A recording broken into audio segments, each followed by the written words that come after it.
Thanks for tuning in. My name's Joe Country, and I'm your host this evening on The Power of Public Speaking, a local guest show dealing with the topics around public speaking. And I'm happy to announce that this evening I have with me Bob O'Brien, who happens to be the CEO of one of the newest institutions here in Amesbury, the Chestnut Innovation Center. Bob, thanks for coming. Glad to be here. So, in terms of public speaking, Bob, can you tell me a little bit about how you think public speaking has benefited you personally and how it can benefit the Chestnut Innovation Center? Sure. I think that public speaking is a huge asset for people in business.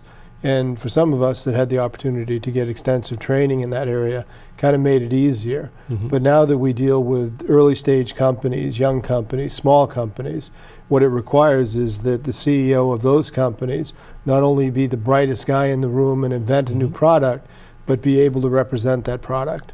And really, that's when public speaking comes in. They've got to present to customers, present in group forums, and they're typically not good at it. And having the ability to learn how to do that through repetition and practice is a huge resource for them, and it's important to their business, many of which don't even realize it. Sure.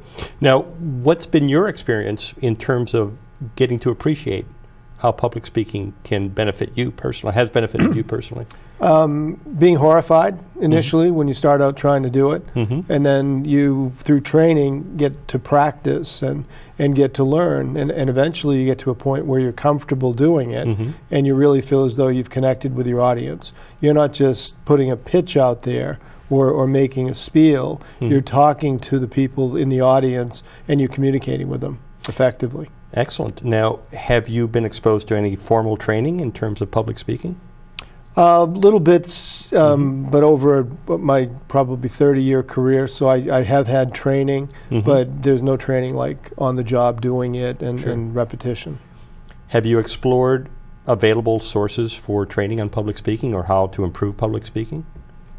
Not recently. I think you kind of get to a comfort level, which I found myself at, and so I haven't really done that, but it's a skill set in working with these companies at the Innovation Center and other small companies. Sure. It's really something that I've been able to observe that is a missing art. And something important to people that they really need to develop. And that's how, I'd become introduced to the Toastmasters organization, and we thought it'd be a very, very valuable resource to incorporate in the Innovation Center, and hopefully we'll be able to do that.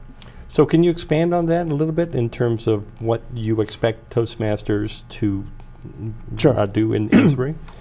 Historically, Toastmasters, I'd seen it in operation over a couple years, and couple things that resonated with me. One was that people kept coming back.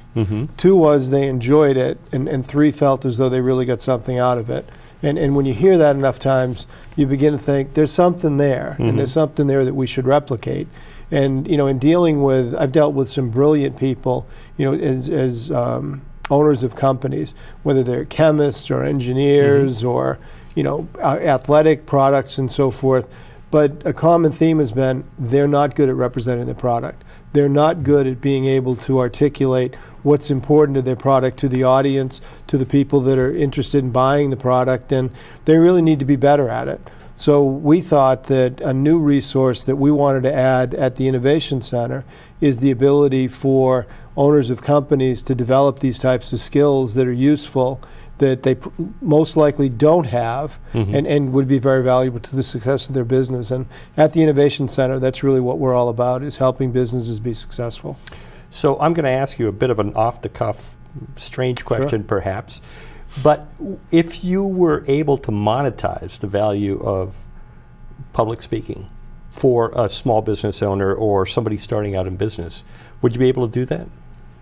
I don't know that there's a perfect formula for it, but when you think about it, you can be brilliant and you can have the best product on earth, but if you can't tell people why they want to buy it, why they need to buy it, you're not going to get very many sales. So I would say to a company, it's worth double the value of not having the ability to communicate, what your product's all about. I would completely agree with you, and as a matter of fact, I might even go a step further and say that foundationally, being able to speak confidently about what you have to offer must be extremely valuable to somebody starting out in business or starting to build their career as well. So I really thank you for the opportunity to meet with you here, Bob, and for you for listening to your experiences with speaking, not just in public, but also in terms of investor speaking as well, because that's a crucial element of business is communication. So thank you very much for your participation this evening in our inaugural segment. My pleasure. Thrilled to be here. Thank you very much. You're welcome.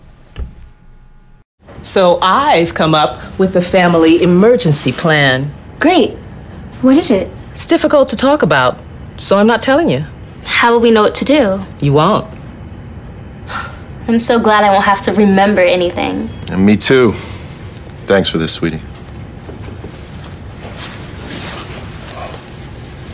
Talk to your kids about who to call, where to meet, what to pack. Visit ready.gov/kids for tips and information. All right, and we're back. And with me now is the Chief Executive Officer of the Passionate Change Leader, Mike Burke. Mike, it tells me here that you are also at the Amesbury Innovation Center as one of the businesses starting out at that point. Mike, can you tell me a little bit about the Passionate Change Leader and what you guys are trying to accomplish there? Absolutely, and thank you for the opportunity. Basically, if you think about it, when it comes to management or supervision or leadership, that is where you really want to get to. Nobody really teaches you what to do when somebody comes into your office crying, slams your door shut and says, I can't work with the person next to me anymore. And everything comes to a halt. In my opinion, that's one of the most important skills you can have as a leader, is being able to deal with people on a daily basis in a positive way. So really, that's what I've been doing for 28 years. I've been in management. I worked my way up the ladder from customer service to sales management, and operations management, and then general management. But I think the one key in all of it is being able to communicate to people at every level why something is important, showing them the goals and taking emotion out of it as much as possible. And that's what we try to do. That's what we do at the Passion Change Leader, is we have training skills in various disciplines of management. So speak on that point. You mentioned that your organization is a training organization as much as a consultancy, from what I gather, but the training element requires well-organized speaking and communication skills.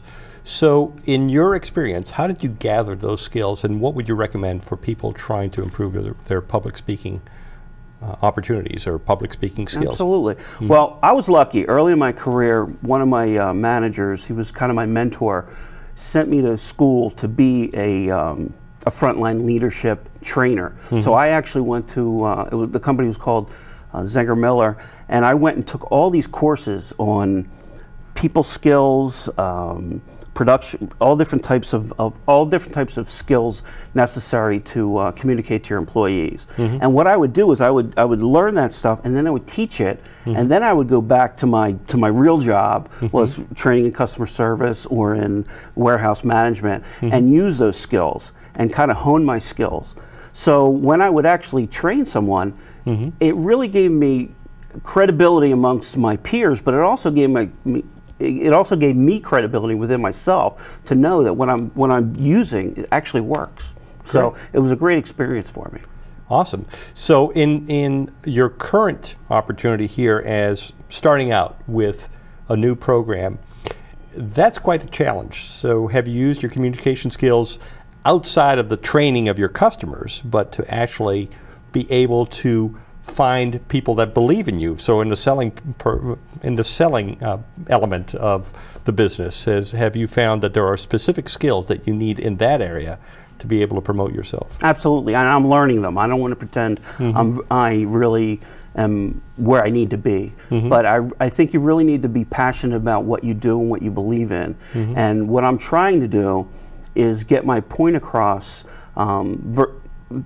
through mostly social media, to be honest with you, what our values are and what we really represent to people, and what's different about what our training does versus just going to someone when you go into a room with 300 people and somebody's just doing a PowerPoint. Everybody that works in my organization actually was a manager and have used these types of skills. So when you're asking Joe about the public speaking aspect of it.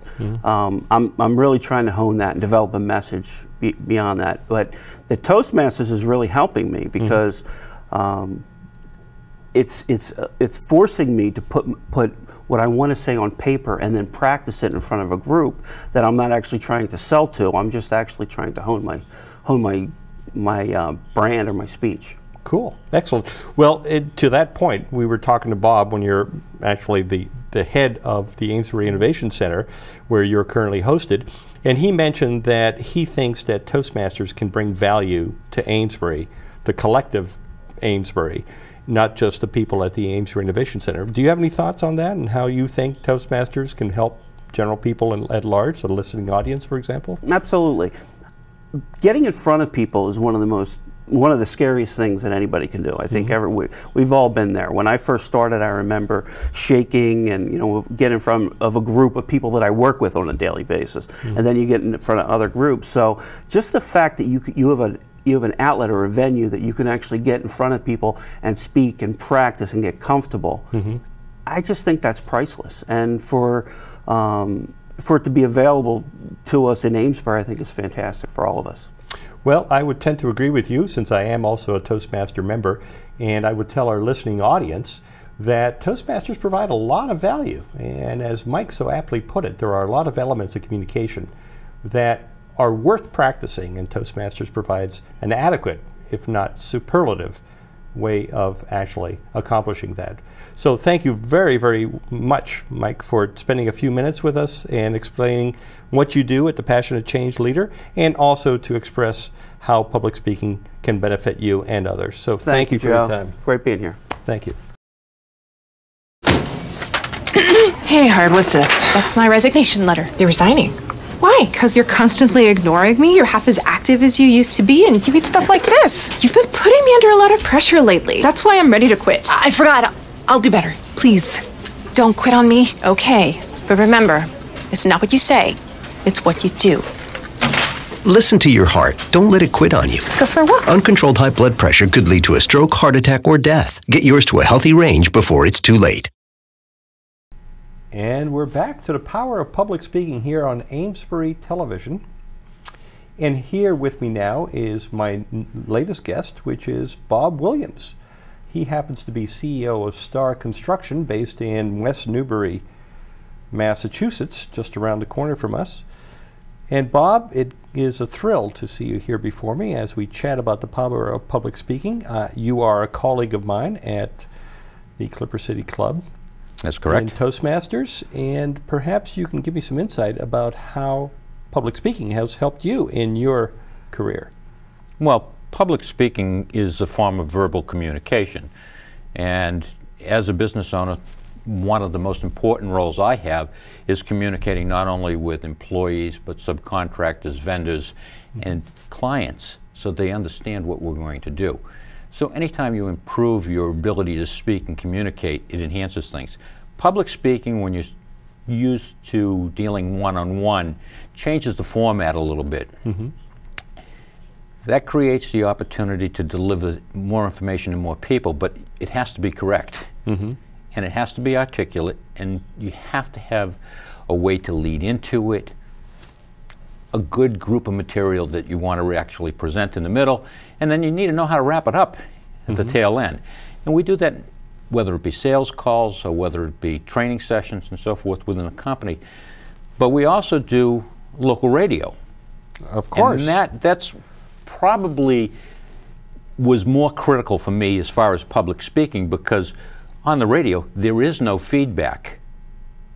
The opportunity to hesitate, your ums, your ahs creep in so quickly that you don't even realize it's happened. And there's a string of these things that have just rolled right in. And next thing you're saying, did I make sense? Was I coherent? Did I pronounce that correctly? Do I need to take that out? Do I need to do that again? And it really is daunting when you're in the room with the equipment, at the microphone, by yourself, and no feedback. There's no body language, there's no eye contact, there's no vocal variety, any of the things we work on at Toastmasters, where we establish a better routine of public speaking. is thrown right out the window when you're in front of the mic in the studio. So because of the type of information that we're delivering on the radio, the public speaking end really has helped.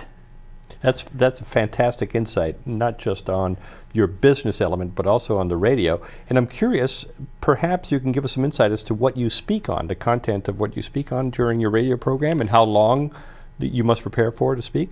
Well, we do a Sunday morning program on the local radio out of Newburyport, WNBP, and we speak on home improvement and remodeling. And we cover a broad gamut. We've had people in from the EPA to talk about this RRP law, which is the lead paint laws that affect anybody that has a home built before 1978. We've had people in from DigSafe. Most people wouldn't realize that the opportunity to put up a tent to have a party really means you need to call DigSafe before they drive those 3-foot stakes into the ground. Things that we just take for granted that you may not think are related to building, construction, remodeling, really are much more interconnected into our lifestyle than we realize. So we try to make that information available to the consumer and the general public to help them along. We also will introduce products and informational type of topics. There's so much to choose from, so many materials, so many approaches that it's impossible for us to keep up with. So the homeowner is just at a loss when it comes time to make a choice. So we try to give them some guidance. Excellent. Now, when you were talking about Toastmasters and the benefits that Toastmasters provided you, you touched on a couple of things that might not be familiar to the listening audience or the viewing audience, and that is the feedback mechanisms that you get from Toastmasters in terms of your ahs and ums and maybe even your timing, how long it takes for you to deliver the message. And furthermore, I wanted to ask you about something that I know has helped me tremendously in my speaking skills, and that is the improvement on extemporaneous speaking and the opportunity that Toastmasters provides in that element. So can you touch on those topics, the feedback, and what we refer to as table topics or extemporaneous speaking? Well, I think the feedback is important. The one thing that we do in Toastmasters is we time everything, whether it be your speech, your evaluation, and the evaluation is the critical part as far as the feedback goes. That's when somebody is actually critiquing you about your speaking. Did you have good grammar? Did you seem to connect with the audience? Did you make good eye contact? Was there vocal variety? Was there a lot of alliteration? All these different elements that we may not be aware of, and you get critiqued on that, so you know where your weak points are. Mostly good feedback, but places where you can work on it are pointed out. The other things that come about are just the table topics where you get thrown a topic and you have to get up and do 2 minutes off the top of your head on a topic you may know absolutely nothing about, have no interest in, but you're in a situation where all of a sudden you had to fill the time. You're called to meet the challenge, so to speak, and it usually becomes quite a fun event within our club anyhow, so that you have the opportunity to hone your skills if you get called to make that toast at a gathering that you weren't prepared for, or you had to get up and speak for a eulogy or something. You understand that subject, that type of approach a little bit better, so it really can be all over the place. Now, I know that within Toastmasters there's kind of a roadmap on how to progress. Would you classify that as useful in terms of a process for somebody that would like to engage in improving their speaking skills? Well, any organization that's been around as long as Toastmasters obviously has got some kind of a roadmap, some kind of a plan in order to get people from point A to point B. The manuals, the type of approach where it's a gradual introduction, the length of the speeches grow, the challenges that are presented and the opportunities to chase your personal interest, they're all there. So very helpful, very effective for anybody that's interested in doing public speaking to have the opportunity to say, I want to learn more about sales presentations, or I need to learn how to give a good toast. I need the opportunity to do a 30-minute business presentation to my company. How do I build that? How do I structure it? The tools are absolutely essential, and Toastmasters has put together a very efficient way to make you go from point A to point B. But you also have the opportunity to get that help and feedback from club members like yourself. And you and I know that we both bounce things back and forth off each other. Sometimes we're enjoying it more than anybody else in the room, but at the same time, I think everybody benefits from that meeting format and just the overall approach to it. It's not a big commitment. It's a small amount of time each week for self-improvement, self-development. How can you lose? Very good. Well, Bob, thank you very much for making a compelling argument in favor of an organization like Toastmaster. I really appreciate your time, and I thank you for spending a couple of minutes with me on the power of public speaking here on Amesbury Community Television. Thank you very much, Bob.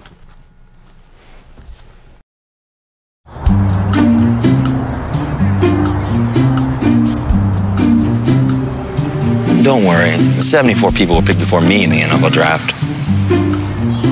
To fight childhood obesity, United Way and the NFL are helping kids play at least 60 minutes a day. Okay, time for the team obstacle course. Yay! What this place needs is more healthy kids. To get involved or donate, go to unitedway.org/play60. Now I get it. All right, well, thank you for coming back to the Power of Public Speaking. Our final guest this evening is Jay Jorgensen, DTM, and also the area governor for Toastmasters, who is responsible for multiple clubs in the area, including the one here in Amesbury and in Newburyport. So Jay, thanks for joining us this evening. Joe, pleasure. Perhaps you can elucidate or expand on what DTM actually stands for. Well, Joe, DTM stands for Distinguished Toastmaster, and what that means is I have actually completed the entire Toastmasters curriculum. And the entire Toastmasters curriculum consists of? A communication track and a leadership track. Because Toastmasters is nonprofit, so we have over 5,000 members in our district. You need leadership. And since you can't pay them because you're nonprofit, they draw from within the ranks. And this is how people get actual leadership training. Things do go wrong at every level, from the club right up to the district, and how you deal with it. And so you're actually taking the communication skills you've learned and putting them into the real world.